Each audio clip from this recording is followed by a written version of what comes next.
Bom, agora começando a fala, depois, né, de estar participando do evento aqui, né, vai conseguir assistir um pouco de manhã também. Primeiramente, queria agradecer, né, o convite do Bruno, parabenizar a iniciativa do grupo, né, do núcleo de estudos, de maneira geral. Tenho acompanhado as atividades desde que o grupo começou, acompanho pelo Instagram, o Bruno compartilha comigo, né, a gente começou essa interlocução. Acredito que foi em 2023 para 24, vi uma chamada de um dossiê de subjetivação religiosa e, né, enviei. Eu tinha acabado de terminar, eu tinha acabado de defender a minha dissertação de mestrado à época, né, e fico muito feliz de estar aqui agora, né, de estar num ambiente, mesmo que virtual, um ambiente da Universidade Federal do Piauí, né, fico muito feliz mesmo de estar aqui. Bom, meu nome é Luiz, eu atualmente sou estudante de doutorado, né, no programa de ciências, programa de pós-graduação em ciências sociais da Unifesp, sou antropólogo, também atuo como pesquisador num órgão de pesquisa também vinculado à Unifesp, que se chama Cátedra Eduardo Said. Desenvolvo tanto pesquisas dentro da área da antropologia do Islã, mas também dentro da área dos estudos da imigração e da diáspora árabe no Brasil.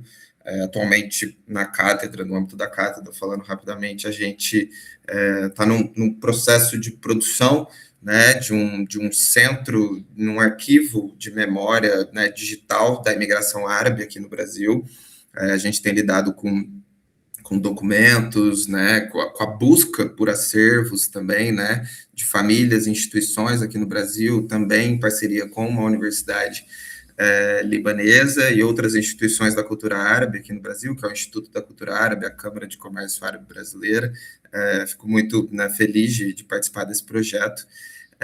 E atualmente, né, no meu doutorado, eu faço uma pesquisa que é uma sequência do meu mestrado, né, que eu vou apresentar aqui hoje. Não é bem essa pesquisa, eu pensei assim em trazer uma questão mais geral, assim, para tratar sobre a subjetivação, a devoção, a etnografar a ética, que é uma coisa que tem me inspirado ultimamente, né, as minhas pesquisas de campo mostram isso, a minha leitura bibliográfica também me mostra isso, né, e aí acho interessante compartilhar com vocês por aqui, né.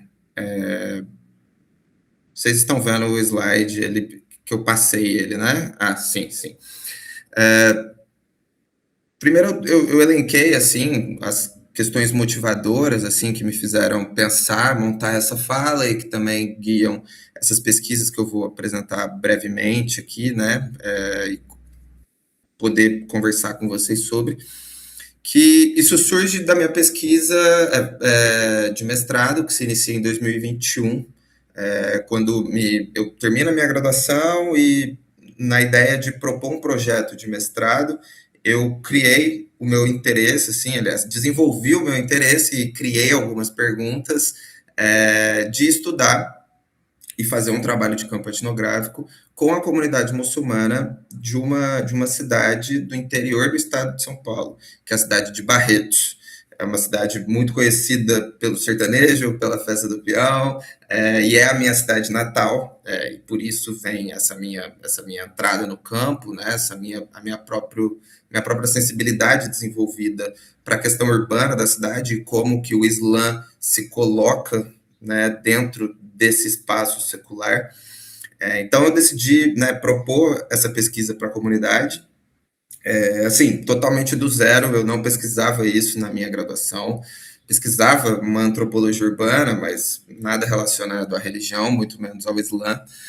E, né, eu não sei em que pé todo mundo aqui do grupo está em pesquisa, mas é muito interessante dentro da antropologia quando a gente chega num lugar propondo uma pesquisa, tendo uma ideia e, né, o campo te mostra uma outra coisa, né? Eu me lembro a primeira vez que eu fiz uma visita na mesquita em Barretos. Conversei com o sheik, que é a liderança espiritual, conversei com o presidente da mesquita, que é a liderança administrativa, e aí, né, me apresentei, contei a minha ideia de fazer uma pesquisa sobre a história da imigração muçulmana em Barretos. E aí, naquela noite, essas duas pessoas que estavam comigo, o sheik é sírio, veio refugiado para o Brasil em 2011, e o presidente da mesquita, ele é brasileiro, mas filho de dois libaneses que migraram para Barretos. disseram, claro, né, a gente vai te ajudar no que for possível, só que falar sobre imigração muçulmana aqui a gente não sabe muito. Aí eu pensei, como assim, né? Aí eles disseram, porque quem frequenta a mesquita hoje, já há bons anos, não são os árabes, não são migrantes, são pessoas brasileiras que têm se convertido à religião.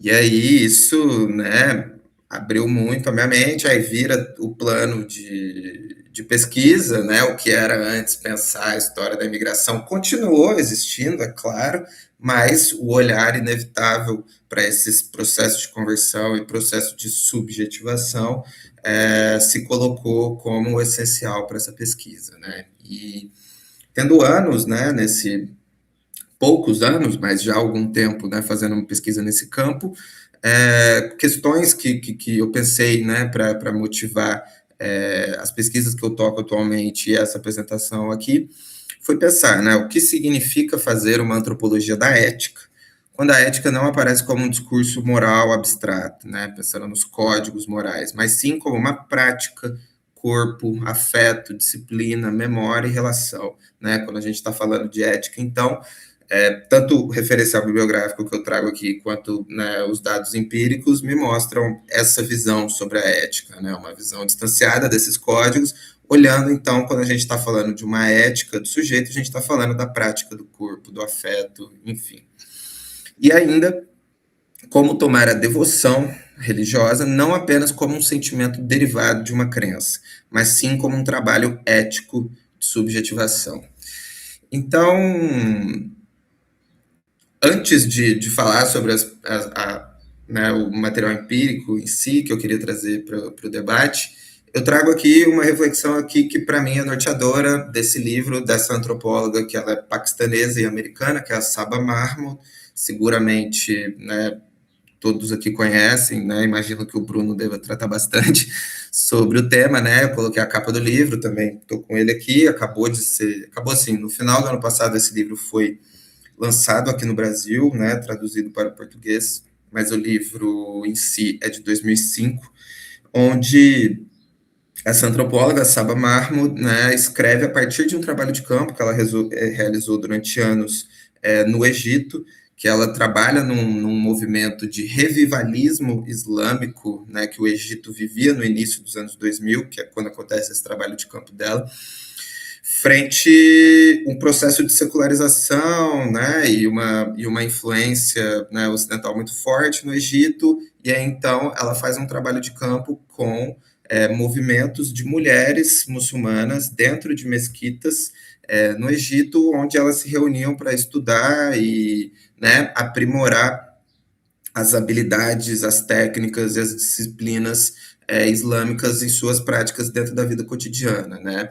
Ela nesse livro, ela também, né, a Saba, ela tem uma contribuição enorme não só para a antropologia da religião, antropologia da ética, para os estudos de gênero, né, quando ela trata a partir, né, do trabalho de campo dela que ela muda, ela vira a chave assim para o nosso pensamento sobre, né, a própria formação do sujeito e para pensar sobre a agência, né? Porque quando ela fala sobre os movimentos feministas ocidentais e liberais, ela fala desse sujeito que é visto, né, a mulher feminista como um sujeito que está em busca da liberação, né, um sujeito que vincula a sua agência com o desejo de se libertar de discursos de poder e de normas, né, que possui uma agência como sinônimo de uma resistência frente a esse discurso. As mulheres que a Saba trabalha mostram que é possível você, enquanto sujeito, produzir uma agência que não seja diretamente, necessariamente vinculada a esse discurso de resistência, mas sim é possível que você tenha uma agência que, né, a partir dela, você se forme sujeito dentro dos discursos de poder, e nesse caso, os discursos, né, da tradição muçulmana, né? Só dando um panorama geral, assim, né, bem, bem geral sobre a contribuição da Saba Mahmood nesse sentido, mas ela é fundamental para pensar esse conceito de ética, né, que eu trabalho, né, que já tem uma interlocução com o Bruno em relação a essa linha teórica de pesquisa, e eu trago ela aqui para a gente poder conversar um pouco sobre, né? Então, é uma citação bem grande, então eu dividi, eu vou fazer uma leitura um pouco bem fluida, né? A ideia é essa, dessa citação, que a Saba diz. Gostaria de adotar aqui uma abordagem um pouco diferente para a ética, denominada ética positiva, na qual a forma específica que a ética assume não é um aspecto contingente, ou seja, né, incerto, eventual, mas necessário para a compreensão de seu conteúdo substantivo. A Saba, né, novamente, aí ela também está propondo uma virada de chave para pensar a ética, que sai de uma visão de um sujeito dentro do individualismo moderno, né? Porque, e além disso, né, normalmente a gente pensa a ética como um conteúdo, né, que seriam os códigos morais, e a forma como ela aparece seria dos rituais, né? Mas a Saba tá dizendo que a forma é o próprio conteúdo, né? Não dá para separar o texto sagrado, né, a crença em si, de como se vive e se praticam essas ações dentro desse discurso, né? Originalmente fundamentada na tradição da filosofia grega antiga, e mais recentemente expandida por Michel Foucault, a ética nessa formulação baseia-se em formas particulares de prática discursiva, instanciadas por meio de conjuntos específicos de procedimentos, técnicas e exercícios, mediante os quais sujeitos éticos e morais altamente específicos são formados, né? Então, nisso, a Saba está localizando a origem dessa ideia, né? Que essa ideia fica muito famosa e se coloca, né, recentemente no IABRE, inaugura esse campo de uma antropologia da ética contemporânea com o Foucault tardio, né, como dizem, o Foucault da história da sexualidade 3, o Foucault do governo de si e dos outros, das técnicas de si, quando ele pensa, né, e propõe essa ideia de que a ética não é sobre uma verdade moral, mas sim sobre o trabalho sobre si, tornar-se o mestre de si, né? E isso vai além da ideia do individualismo moderno, porque esse indivíduo, né, esse sujeito, na verdade, que o Foucault está falando e que a Saba também trabalha sobre, é um sujeito que, por mais que ele faça o movimento de tornar-se o mestre de si, ele precisa, né, do entorno dele, não só, né, de pessoas ao redor, mas também, né, desses discursos de uma comunidade, né? Então, não dá para falar de um indivíduo que está apartado sozinho, né? Então, o Foucault fala de uma tecnologia do self, né? Um conjunto de práticas que seriam exercícios espirituais, jejuns, meditações, confissões, que transformam ativamente o sujeito, né? E a Saba também, ela vai ainda mais atrás, né, na história para pensar esse conceito, que ela vai na origem aristotélica desse termo, não só da ética, como também do hábitos, né, que é uma tradição mais antiga, em que o hábitos ele é entendido, né, como um processo pedagógico, né, como uma excelência adquirida em um ofício moral ou prático, aprendido por meio da prática repetida, né, que quanto mais essa prática é feita, ela consegue deixar uma marca permanente no caráter, né, e no corpo da pessoa que a pratica, né? Então, a Saba também tem essa virada, né, teórica, epistemológica, de pensar o hábitos como também dentro desse processo pedagógico e de desenvolvimento de virtudes, né? E continuando a fala, e numa leitura mais rápida, só, né, que uma investigação da ética sob essa perspectiva exige que se examinem não apenas os valores consagrados nos códigos morais, mas as diferentes maneiras pelas quais as pessoas vivem esses códigos, algo que situa os antropólogos em uma situação privilegiada para observar. E a ideia aqui é trazer isso, né? Eu coloco a citação aqui inteira, depois, né, quem, enfim, eu posso compartilhar isso. Mas a ideia, então, né, primeiro eu parti, né, do material empírico, da pesquisa de campo, e entender como que essa perspectiva teórica, né, me ajudava a pensar juntamente com os meus interlocutores sobre os seus processos de subjetivação.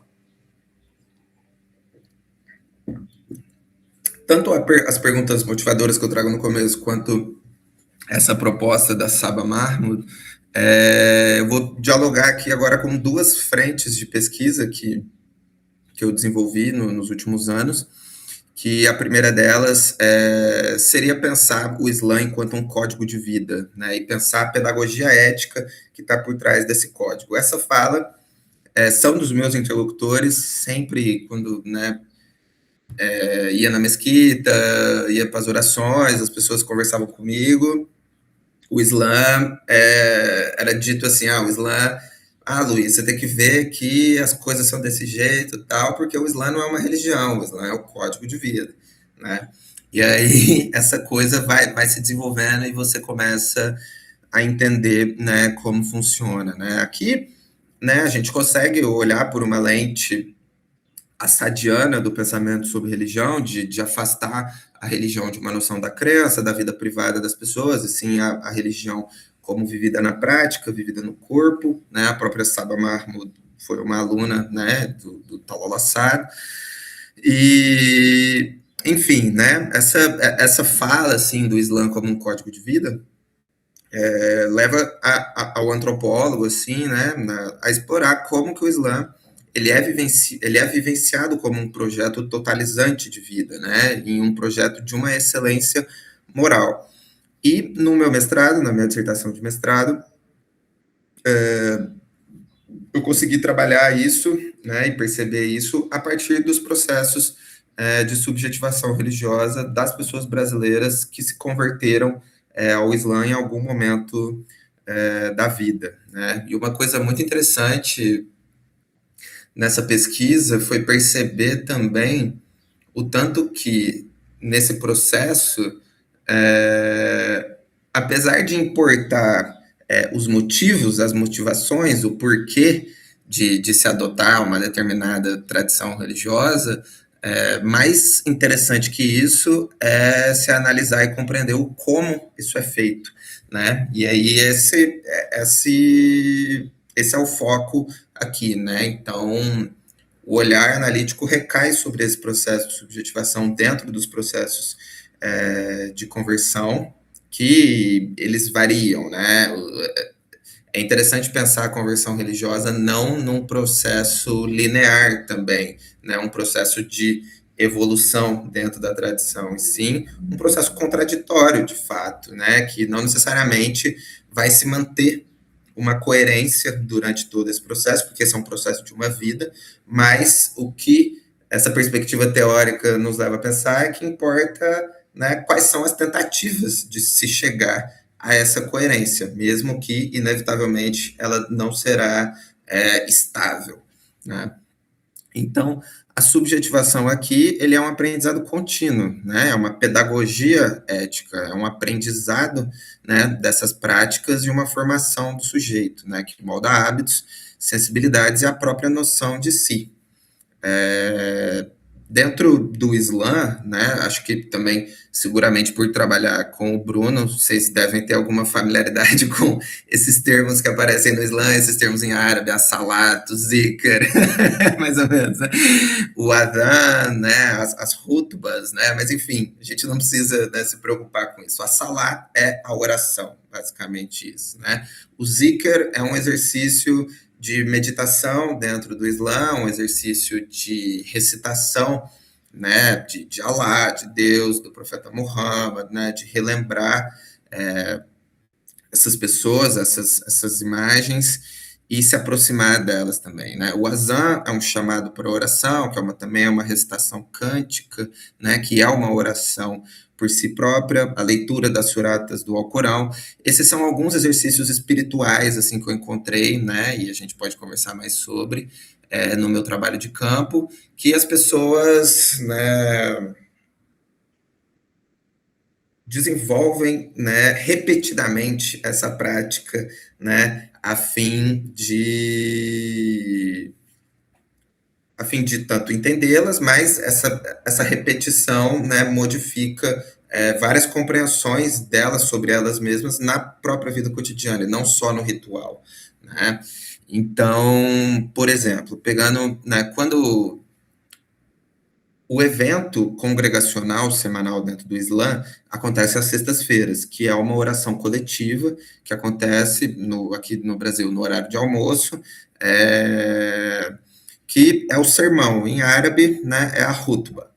E nesse momento acontece a própria oração em si, que é o momento, né, quando as pessoas muçulmanas conjuntamente se colocam em linha, fazem as genuflexões, tem esse ritual, mas antes desse ritual em si, acontece um sermão, né, uma fala do líder religioso. Aqui no Brasil, ele é feito em árabe, por conta de ser a língua sagrada, ele tem que ser feito em árabe.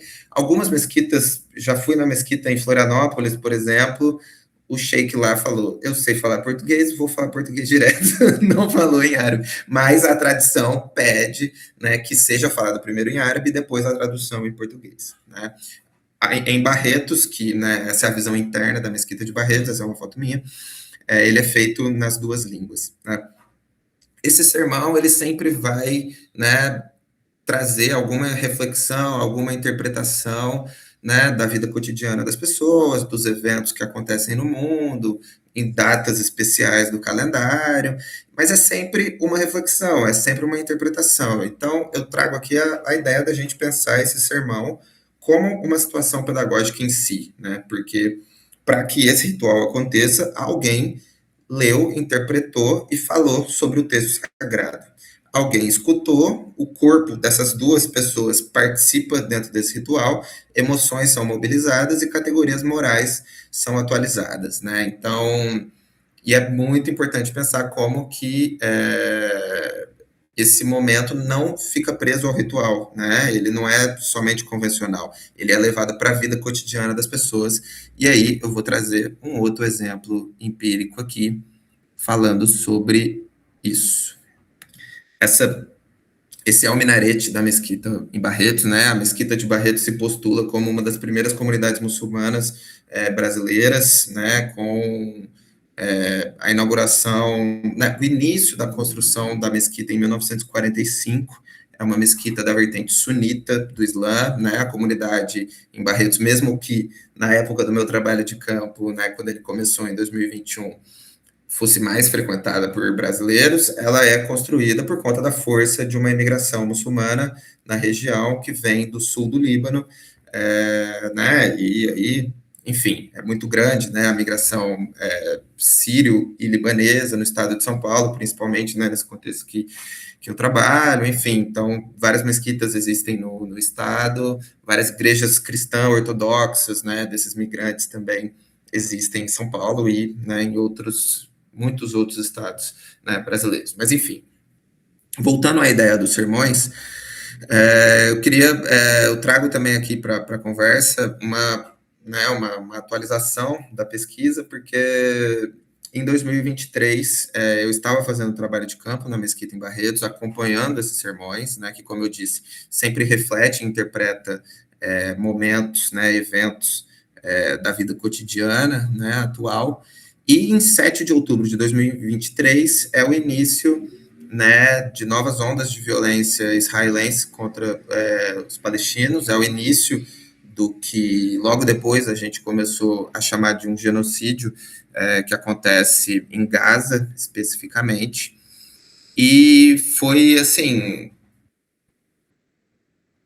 usando os termos, né, emprestado da antropóloga Vina Das, o genocídio em Gaza foi um evento crítico no mundo todo, em diferentes lugares, mas eu estou pensando como que ele foi um evento crítico dentro de uma mesquita brasileira, né, composta majoritariamente no ritual por brasileiros convertidos, né, porque se antes de 7 de outubro, né, os debates internos à tradição, né, nesses momentos de reflexão que são os sermões de sexta-feira, debatiam virtudes, né, que as pessoas muçulmanas, né, têm que se propor a desenvolver, a partir de outubro de 2023 até janeiro de 2024, o assunto continuava a ser virtudes e formas de agir no mundo, mas pensando com base no que acontecia em Gaza simultaneamente.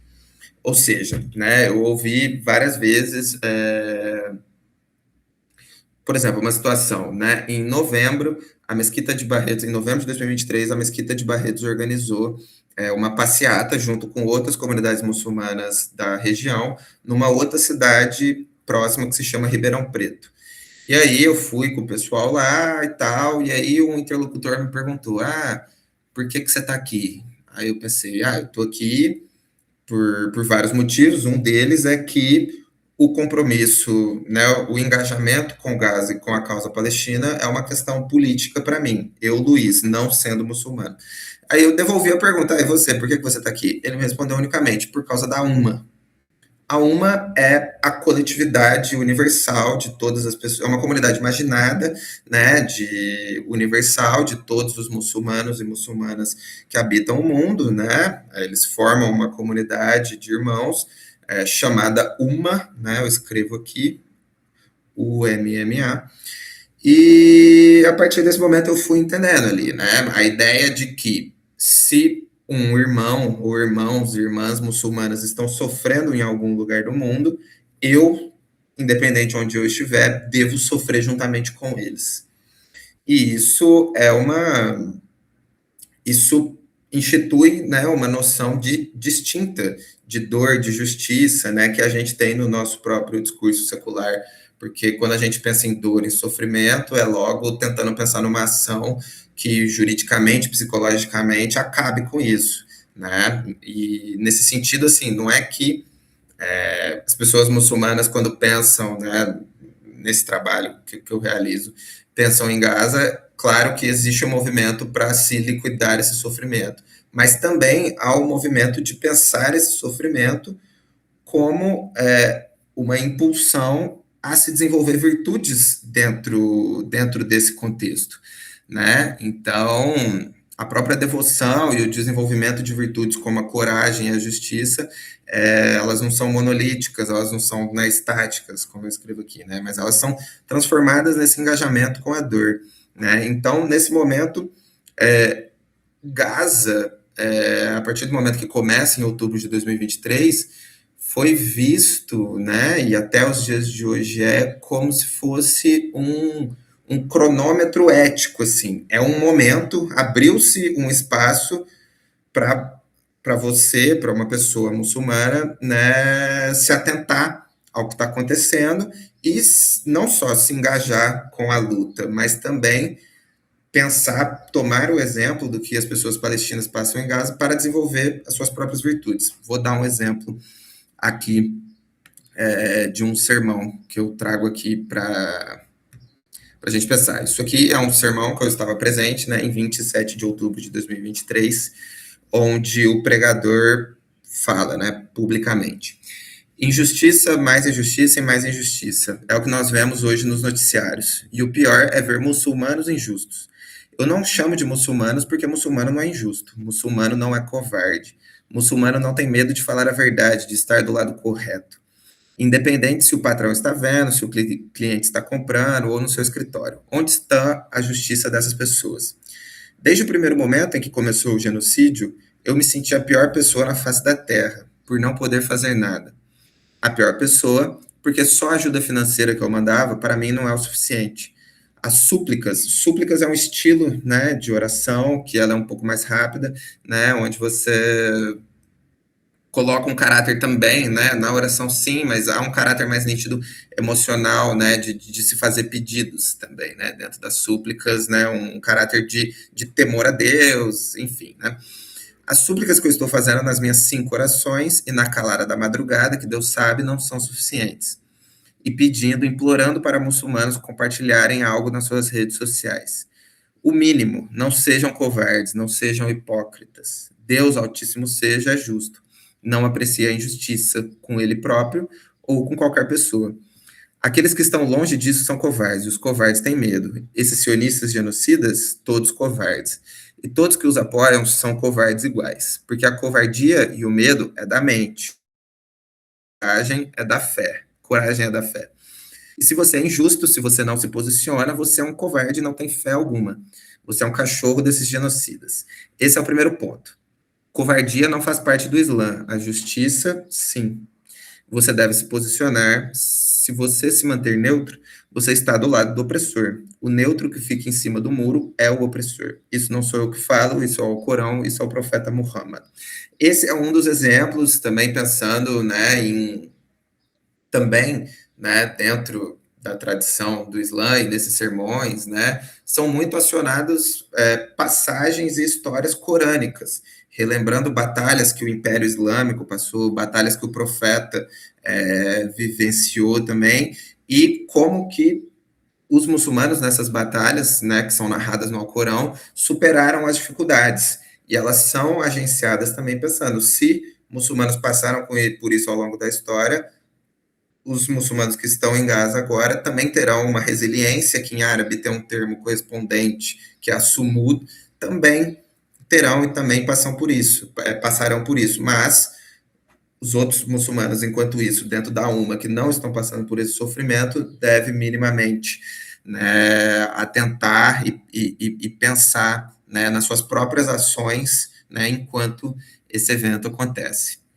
Enfim, peraí, rapidamente, pulei rapidamente, né? Só já finalizando um pouco a fala e espero poder aprimorar mais alguma coisa do interesse, né, de todo mundo do grupo no debate.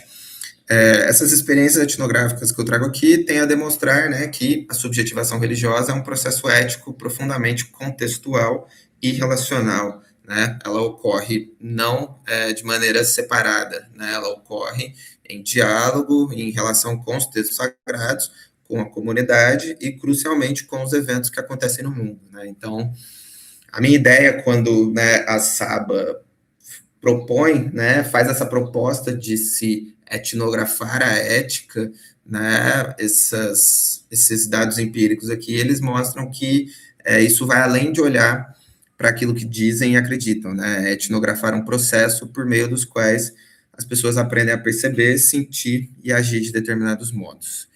Então é isso, né, eu agradeço mais uma vez o espaço, o convite, né, e o interesse, né, por essa conversa. Obrigado.